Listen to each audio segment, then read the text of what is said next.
Hey folks, first I would like to apologize. As of recording, we're 30 days out from the start of the annual enrollment period, and I want you to be on the federal do not call list so you don't get a whole bunch of annoying phone calls. At least you won't get those annoying phone calls from legal agents. I can't help you with the illegal call centers and the scammers and everything else. So this is an important time of year to protect your identity, your medical identity. If you're on Medicare, that's October 1 through December 7th. If you're not on Medicare, that's November 1 through January 15th for the Affordable Care Act. So, I'm David Vidragovich, agentdavidcares.com. I did not reset my computer screen because this is my fifth time recording due to technology, that wonderful, annoying thing. What I'm going to do is I'm going to tell you how to get on the federal do not call list. I'm actually going to show you, I'm going to tell you a few reasons why, and then hopefully you have a good fourth quarter of 2025. So if you visit my website, agentdavidcares.com, that Skiss, he's a stray kitty we have out here. You scroll down to the bottom, you see privacy options. Yep, you click it. It's that simple. This page, spam and junk calls is what I talk about. I have the federal do not call list here. Down here, the credit bureaus sell your information off. If you want to be removed from that list, I have a link here.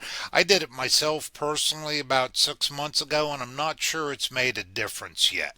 But click on the register for do not call list. It'll take you over to this page. Even if you did this last year, my advice is click on register your phone. You can verify it, but my advice is register again. I re-register both my lines about every 6 months. Something as simple as moving the phone lines from your name to a spouse's name, maybe because of a work discount, will knock you off the federal do not call list. If you go from Sprint to Verizon to T-Mobile to Cricket to whoever else, every time you do that, you come off the federal do not call list. So my advice to everybody is click register here. You can enter up to three numbers, kid, spouse, whoever you want. You enter your email address, you hit the submit button, they'll send you an email, and then you must open the email and click, yes, I want to go on the federal do not call list. Unlike back in the early 2000s when this list came out and you were only on it for 5 years and they had massive numbers of people trying to re-register as all the scammers and spammers started calling in. They said, yeah, as long as you don't change the name, you don't change your carrier, you should be okay to stay on the federal do not call list. Being on the federal do not call list, particularly with Medicare and healthcare season coming up, is important. We're into October, November, December. You have better things to do than answer your phone and have to delete a bunch of messages out of your voicemail from these people harassing you for business. By federal law, an insurance agent, a call center, is not allowed to call you for Medicare. You healthcare.gov people don't have that treatment yet.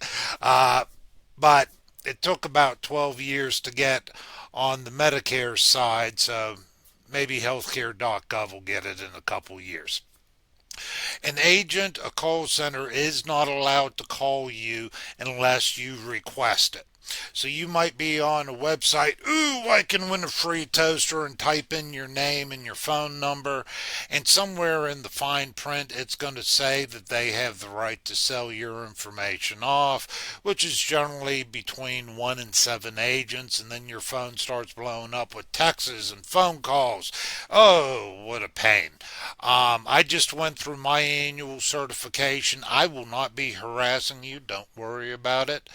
If you're out at a local fair, a carnival, whatever, there's a sign up for chance to win a toaster. That's what it was with banks back when I was young.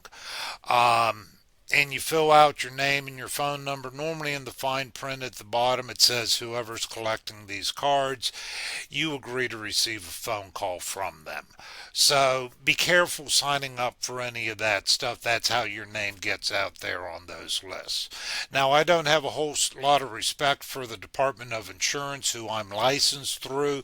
I try and call them whenever I get a call from an insurance agent. I'm on the federal do not call list. And I say, hey, you have an unethical agent. Oh, well, we can't help you with that, but we can transfer you to this different department of tn.gov, and they'll help you file a claim here on do not call.gov. Lazy. I pay every 2 years my licensing fee so that that department has money to be able to protect you, and they aren't willing to do that. The good news is I called them about 2 months ago, and they had absolutely no interest in pursuing this agent for unethically not honoring the federal do not call list, and uh, they weren't willing to do anything. So I did find out some wording which will get them to do something. And in the other video, which I'll probably put down here at the bottom on this page on my website, will tell you how to report someone to the Department of Banking. And then hopefully, by self-policing, the insurance industry will get better quality agents. You all won't get as many harassing phone calls, and you all have access to me. On the bottom of most of my pages, I have a schedule an appointment button. I'm not going to be going out pursuing you, so if you've had some sort of life change, getting divorced, moving, change in income, health issues, and you want to review your health insurance, go to schedule an appointment. That way you're reaching out to me, which helps me stay compliant. Thank you very much. All right. Have a wonderful afternoon.